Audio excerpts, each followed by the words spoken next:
ұйқы қанбады деп түні бойы түс көріп шықтым дейді ғой. Негізі адамдар түсті 6 секунд көреді максимум. Бұл біздің миымыздың қандай мощный екенін көрсетеді. Ұйқымен проблемасы адамдар жетіп артылып жатыр. Ұйқы өте маңызды ғой. Ұйқы біздің айнамыз. Былай айтқанда, сіз күндізгі энергияңыздың айнасы.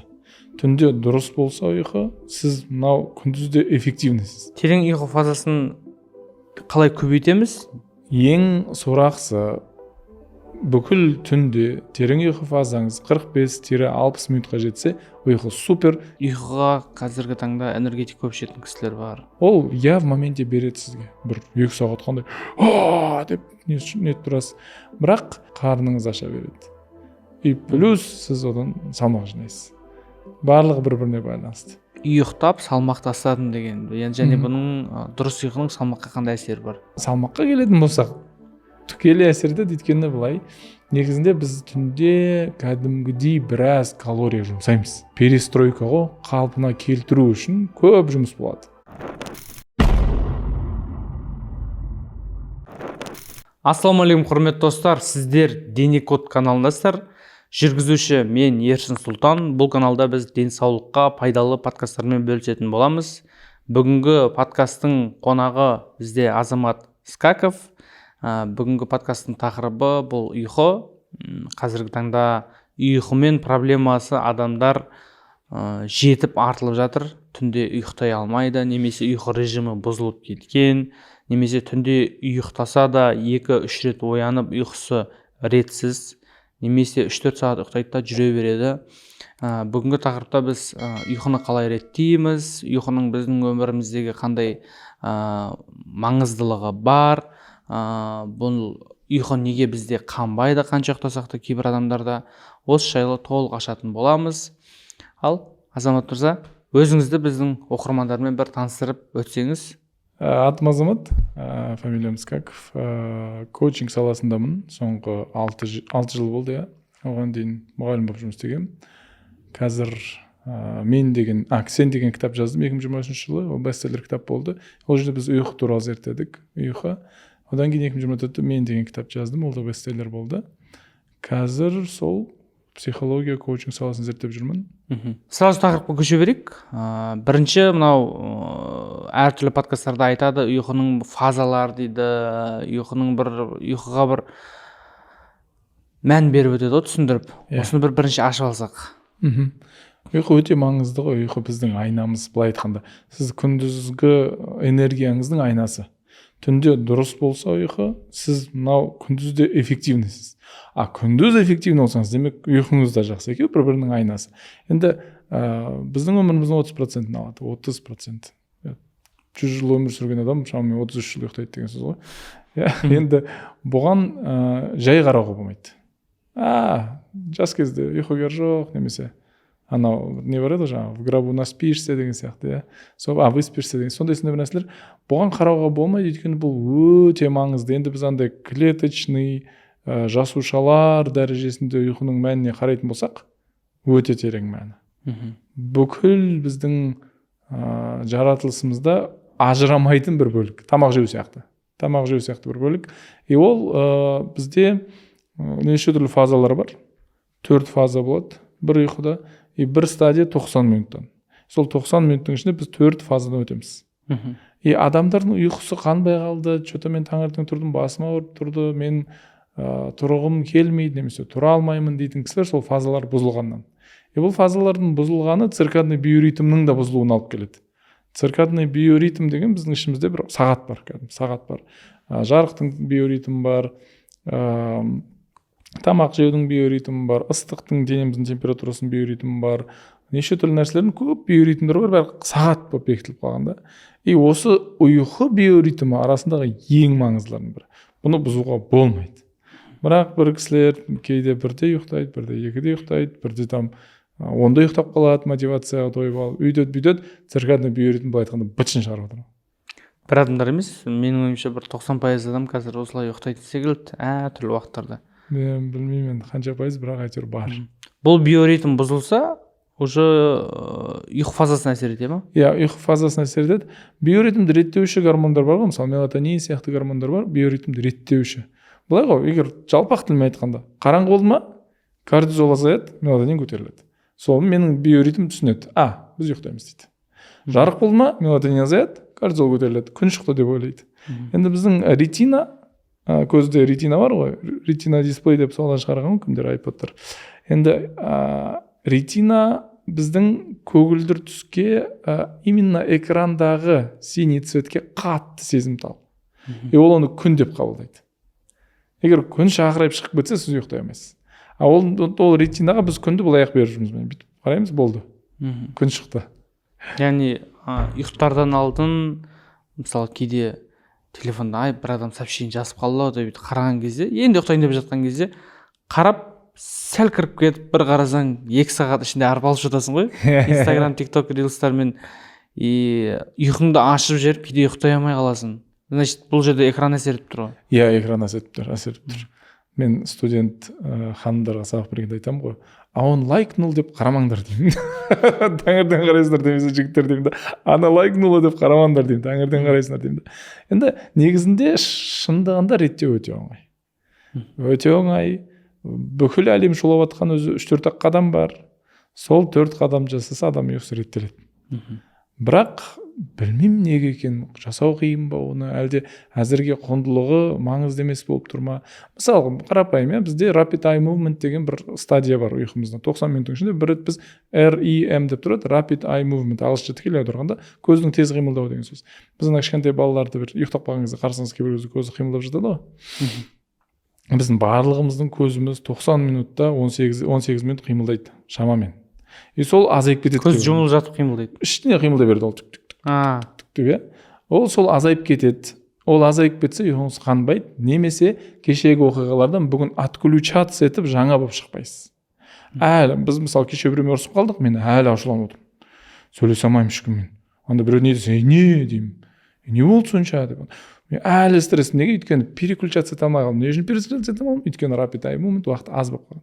Маған 18 минут толыққанды көзім қимылдау керек. Ол неден аз болып қалады? Күндізгі режимді бұзған кезде rapid eye movement бұзылады. Өзі қадағалау керек, өзі бірнеше ғана нәрсе бар. Мысалы, кофеин. Қанымызда кофеин 8 сағат айналып жүреді. Енді 8 сағаттан кейін кофеин мөлшері 50% азаяды қанымызда. Енді кофеин негізінде андай энергия бермейді ғой бізге. Тек менің шаршағандығым туралы ақпарат, аденозин деген гормон миыма апарады, шаршады ағза деп. Бірақ кофеин соны блокировать етеді, болды. Аденозинге ұқсас оның структурасы, оны блокировать етеді. Негізі мен шаршап тұрмын, бірақ оны миым білмейді деген сияқты ғой енді. Кофеин деген ал кофенің ішінде болатын не ғой? Кофе, шай, шоколад. Шаршады деген сигнал тоқтатып тастайды. Тоқтатып тастайды. Негізі шаршап тұрсыз. Мысалы, екеуміз түнгі сағат 12-де кездесіп бір нәрсе сөйлесіп жатырмыз.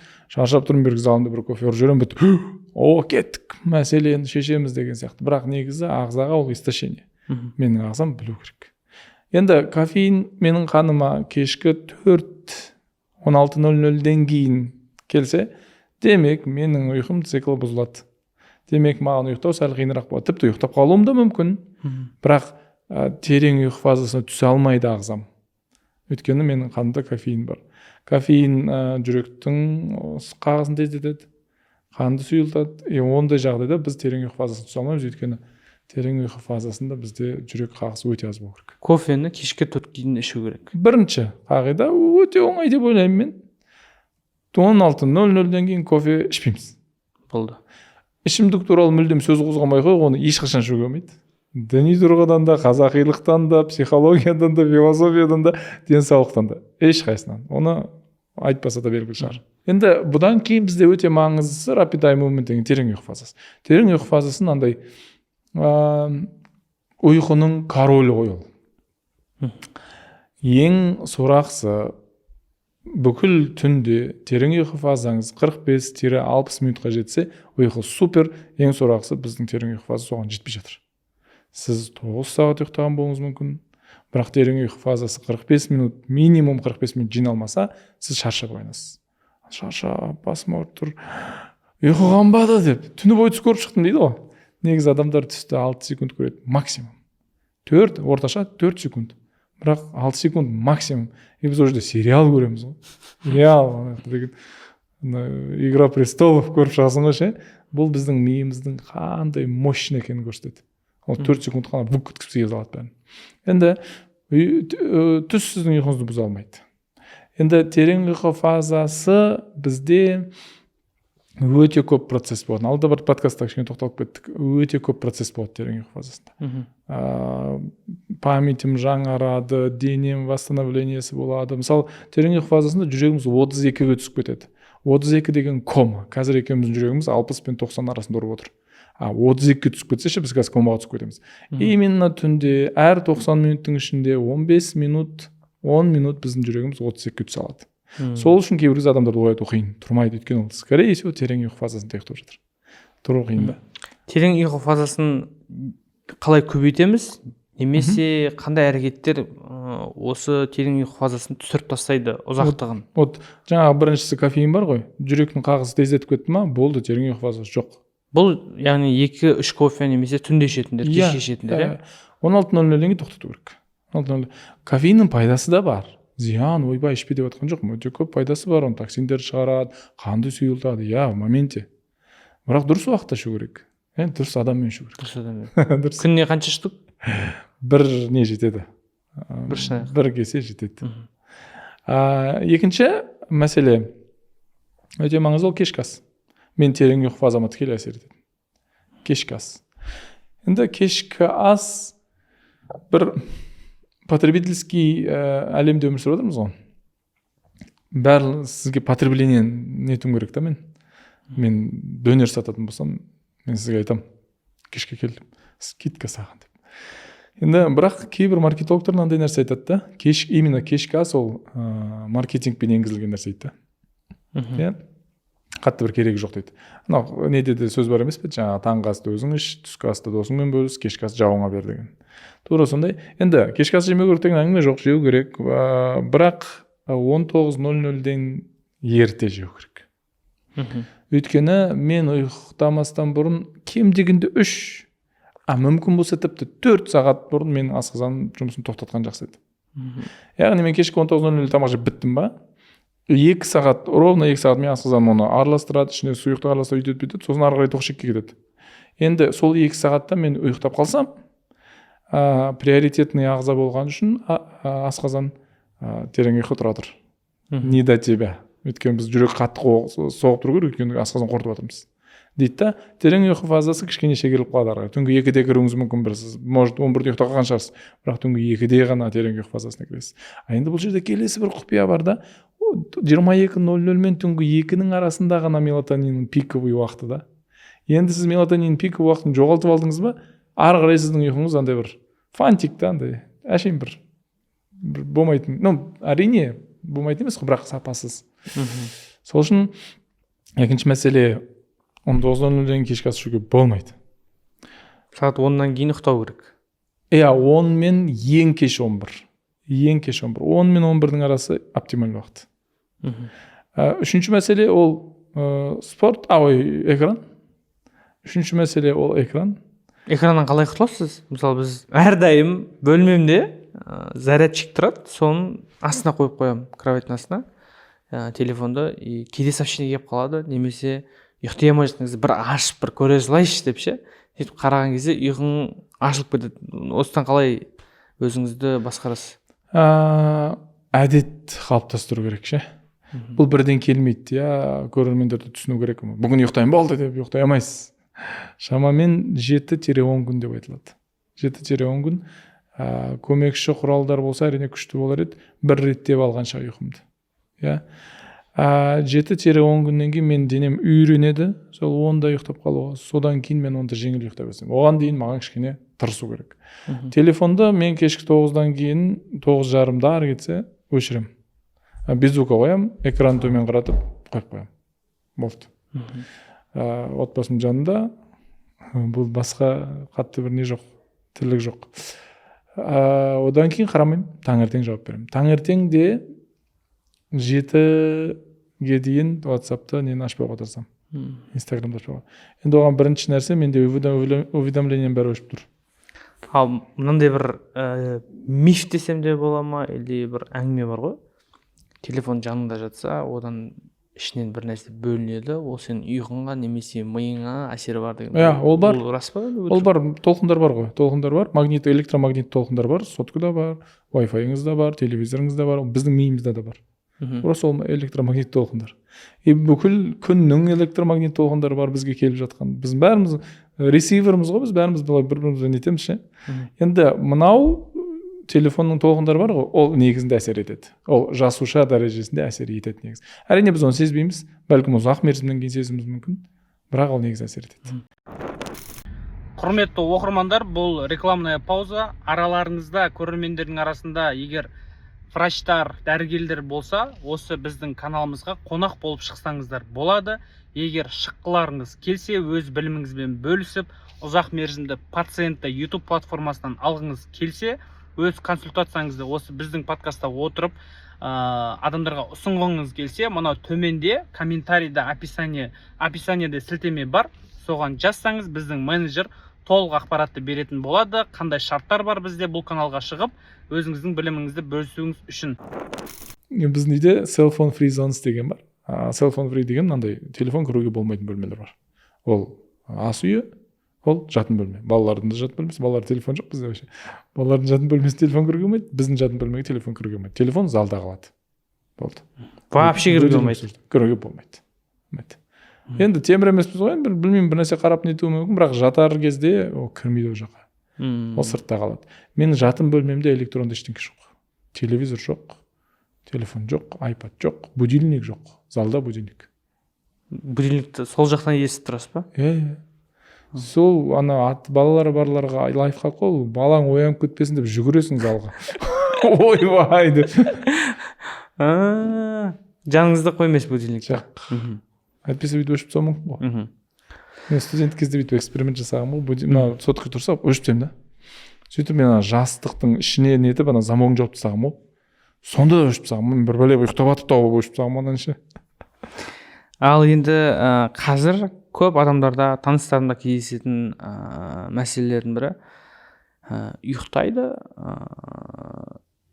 бірақ түнде оянып кете береді. Мысалы 2 рет, 3 рет сөйтіп оянғаннан кейін что-то мен денсаулығыммен бір нәрсе бар сияқты деп тревожный жүреді. Бұл неден болады? Бірнеше қарапайым несінен келетін болса, ол тым кеш су ішті немесе тамақ жеді, енді толып кетті ғой, сол үшін оянуы мүмкін.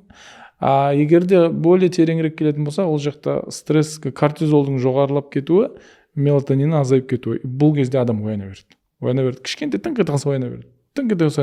Былай ғой, парасимпатический жүйелер бізде кортизол көтеріліп кетсе, парасимпатический жүйелер көтеріліп кетеді. Парасимпатический жүйелер деген мынау мен басқармайтын жүректің қағысы, анау. Енді бұл жүйелер не көтеріліп кетеді? Қауіп бар деген сөз, бір риск бар, бір страх бар, бір қауіп бар деген сөз. Енді парасимпатический жүйелердің көтеріліп кетуі кортизолдың көтерілуімен тікелей байланысты. Мелатониннің түсіп кетуімен тікелей байланысты. Тестостеронның түсіп кетуімен тікелей байланысты. Ағза андай бір қорқыныштың алдында тұр. Всегда начеку болу керек, байқау керек, қарап отыру керек деген сияқты. Тық ете қалса көру керек деген сияқты. Енді парасимпатический системаны өшіре алу үшін бізде мелатонин көтерілу керек. Мелатонин негізі өзі әдемі көтерілетін еді. Егер біз жаңа нәрселер істемесек. Телефонға қарамасақ, экрандағы синий цвет менің ретина дисплей деген болып кете береді. Ретинама түскен кезде көзіме ол күн шықты деген ақпарат алады да, кортизол көтереді, мелатонин түсіреді. Енді ұйықтай алмайсыз. Тіпті ұйықтап қалсаңыз да өте андай тырс ете қалса оянып кетесіз. Тырс ете қалсаңыз. Комнатаға бүйтіп жай кірсең де оянып кететін адамдар болады. Біздің үйдің жаңағы әр сәрсенбі күні түнде мусорды алады екен. Мен естімейді екенмін. Бірақ бәрі естиді екен. Sen bir gün үйге кеш келіп қалдым да, сөйтсем 10:30-да деп көтеріп отырған мусоркаларды. Ұйқыны осылай реттейтін болса, сәл нәрсеге оянып кете беретін адамда оянбайтын халге жете ала ма? Біреулер сондай да армандайды ғой. Андай сәл нәрсе болса оянып кете берем, бір досым бар. Жаңағыдай қасынан КамАЗ жүгіріп өтсе де, қасынан КамАЗ айқайлап өтсе де оянбайтын, рахат болған деп ше. Сондай халге жеткізуге бола ма? Енді жаңа циркадный биоритмдерді реттеуге егер өзі реттелмесе, негізінде циркадный биоритм бір апта-3 аптада реттеледі. бірақ ол уақыт жоқ болса немесе өзі реттелмей жатқан сізде қорқыныш болса сырттан бір дәруменмен көмектесуге болады. Иә, дәрумендер мысалы мелатонин бар, и бір 3-4 күн ұйқыны реттеп алуға көмектессе болды. Магний бар. Иә, магний бар, ұйқының жаңағы терең ұйқы фазасын реттеп алдық па, болды деген сияқты. Да сырттан көмектесуге болады егер не болса. Ал енді мынау ұйқыға қазіргі таңда энергетик көп ішетін кісілер бар. Оның ішінде мынау Горилла бар. Көп қой қазір әртүрлі брендтерді айта беретін Ол болса. індет кәдімгідей. Індет. Пандемия ол. Энергетик былай медиа маркетинг арқылы күшті кірді. И энергетик негізінде жеңімпаздардың қатарында болу деген, мен Red Bull'дың несін оқығам. Жеңімпаздардың қатарында болу, жаңа экстремальный болу, өзің таңдау деген. Саған пингвин кетіп қалды оны, жағы өзін таңдап. Сол сияқты сондай бір немен кірді бізге. Сен оны ішу бір сусын ішкен емес, сен бір андай қатарындасың, сен де экстремалсың дегенді беретін қылып тастады. Бір қыры бұл. Екінші қыры, оның ішінде өте көп кофеин бар, өте көп кофеин бар және таурин бар. Таурин қанттың заменяющий, а кофеин өте көп ана ішті. Ол я в моменте береді сізге. Бір 2 сағат қандай деп не тұрасыз. Бірақ лептиндердің көтеріліп кетіп, грелиннің көтеріліп кеткен нәтижесінде сіздің ұйқыңызды қатты бұзады, плюс қарныңыз аша береді. И плюс сіз одан салмақ жинайсыз. Барлығы бір-біріне байланысты. И ол еще психологиялық истощение береді, тұрақты болса. И ол еще қанымыздағы кальцийді азайтып жібереді, тұрақты болса. Кальций азайса біздің сүйегіміз әлсіз болып кетеді, бір-бірімен кете береді ол жиындарша. И ол жасушаның ішіндегі жаңағы аденозин трифосфаттың АТФ-тің тасымалдауына кедергі келтіреді. Жаңағы коэнзим Q10-тің күшіне бәріне терең кіріп кетсеңіз ол зиян. Ал энергетик негізі энергия бере ма, энергияңды ала ма? 2 сағатқа энергия бере алмайды ғой, сырттан бере алмайды ештеңе. Ол тек біздің немізді, кортизолымыз бен адреналинімізді шығарып береді, іштегі энергияны. Деп біздің ішімізде ол онсыз да бөлінетіне егерде бір қауіп төнсе. Мысалы, орманда келе жатсыз, бір түсініксіз жануар шығып қалды маңызда, сізде сол энергетик беретін энергия пайда болады ондай. Қаша аласыз немесе төбелесе аласыз. Анау соны стимулировать етеді. Ол сырттан алып бермейді энергияны. Демек, ол сіздің жаңа айтқаныңыз жаны бар, алып қояды. Демек, ол негізі запаста жату керек, энергияны шығарып тастайды. Анау жүрегі қатты соғып кетіп, комаға түсті немесе өліп кетті деген адамдарда естіп жатамыз ғой. Иә, тұрақты болса өліп кетеді. Жүректің ондай нагрузкаға шыдау не емес, қиын. Әсіресе жүрегі әлсіз адам болса, спортпен айналыспайтын адам болса, біздің мелатониннің бөлуіне эпифиз деген бөлік жауап береді, немесе миндалевидная железа деп айтады. Сол эпифиздің жұмысын құртады энергетиктер. Өйткені оны мүлдем блокировать етіп тастағысы келеді. Ана мелатонин бөліп, сені шаршадың, ұйықтау керек деген идеяны алып тастағысы келеді. Мен жалпақ тілмен. Тағы 1-2 адамды білемін да, жылдар бойы күніне 1-2 ішетін, жылдар бойы ішетін. Жақсы емес. Біз осыдан 2 жыл бұрын осы ұйқының тақырыбында түсірген болатынбыз, бірақ бұндай терең түсірмедік та. Сол кезде энергетик туралы айтқаныңызды естіп, мен содан кейін бір 3-4 рет қана ішкен шығармын, бір 2 жылдың ішінде ше, есімде қатты қалып кеткен да. Адамға любой қолданып жатқан нәрсенің қандай зияны бар екенін толықтай миымен түсінген кезде адам қойып кетеді екен, оказывается. Сразу. Мынау ұйқы дұрыс емес болса, бұл біздің еркектік гормонға қалай әсер етеді? Және бұл сіз алдын бір подкаст айтқаныңыз бар, ұйықтап салмақ тастадым деген. Және бұның дұрыс ұйқының салмаққа қандай әсері бар? Иә. Тестостеронға тікелей әсер етеді, өйткені біздің денеміз стресс режимде болғанызда тестостерон мөлшері түсіп кетеді. Тестостерон мөлшері выработка түсіп кетеді. Енді тестостерон түсіп кетсе, біздің ешқандай нәрсеге мотивациямыз қалмайды. Жарыс, даму, іздену, біреуден артығырақ ақша табу, білмеймін, өзім армандарым артынан қуалау, ана бұл көз жанып тұратындар болады. Ана істеп көр, ана қойшы, не істейсің? Зачем? Болмайды ол бәрібір деп нетеді. Ол демек тестостерон түсіп кетті деген сөз. Енді ұйқының әлсіздігі, сапасыздығы тестостеронға тікелей әсер етеді. Тікелей әсер етеді. Сол үшін бұны қатты мән беру керек. Салмаққа келетін болсақ, тікелей әсер етеді, өйткені былай, негізінде біз түнде кәдімгідей біраз калория жұмсаймыз. Ұйықтап жатқан кезде. Неге? Өйткені ағзаны перестройка ғой, қалпына келтіру үшін көп жұмыс болады. ана стройка болады кәдімгідей. Енді ұйқыңыз сапалы болса бола алады бұл, және мелатониннің нормасына жетіп тұрса бола алады бұл. Болмаса біздің ағзамыз оны басқаша реттегісі келеді да, и біздің қанымыздан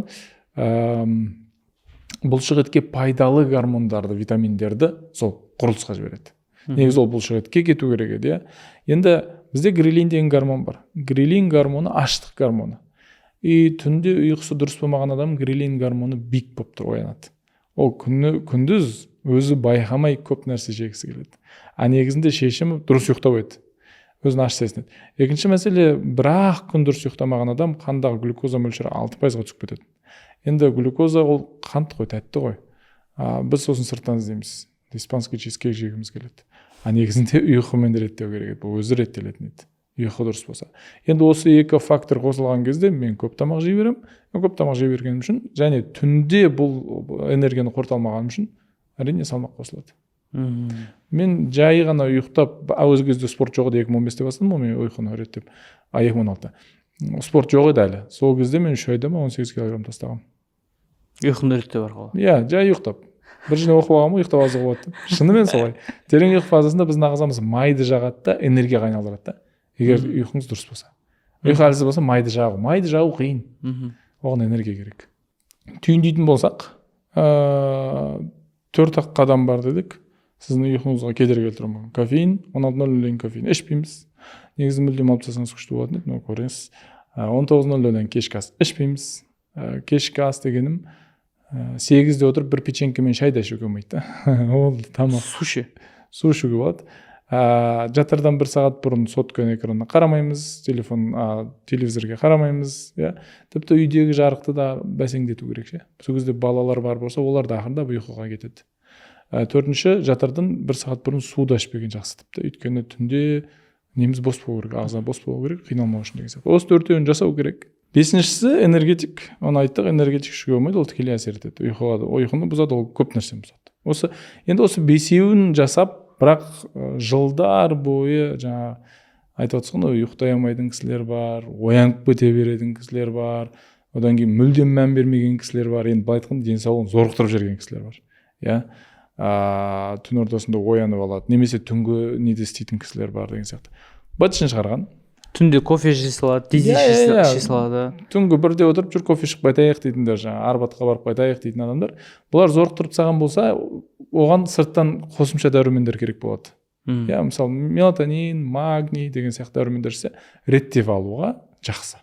Көмектеседі. Сәл тезірек реттеп алуға. Бұл кісілер жаңа сіз айтқан қағиданы қолданса да, уже организмі төтеп бере алмай, өздігімен бұл нәрсемен күресіп кете алмай, уже дәрумен қабылдау керек. Енді сәл тездетсек, сәл тездетсе үшін. Әрине, 1 ай 40 күн жұмсаса бәлкім істей алатын шығар, бірақ дәрумендер көмектеседі, мелатонин, магнезия деген сияқты дәрумендер көмектеседі.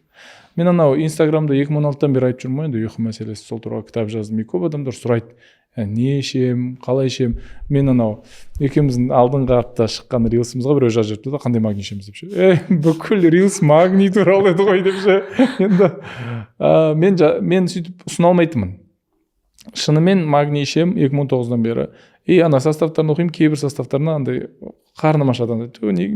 Тек магнийді қосып қойғансың, кішкене мынаған B6 керек, ішінде ананы қосайық та, B12 қосайық, B9 қосайық деп ойлайтынмын. Сосын сөйтіп өзімнің магнийім шығардым ғой. Нелермен ақылдасып айттым, маған мынау керек, оны қосуға бола ма? Мысалы, мен ұйықтатпайтын нәрселер қосып жүрмейік. Технологтармен, нутрициологтармен ақылдасып, сондай бір состав шығардық. Енді біздің АСН магнийінде біз ұйқыға қатысты терең ұйқы фазасын көбейтетін көп витаминдер қостық.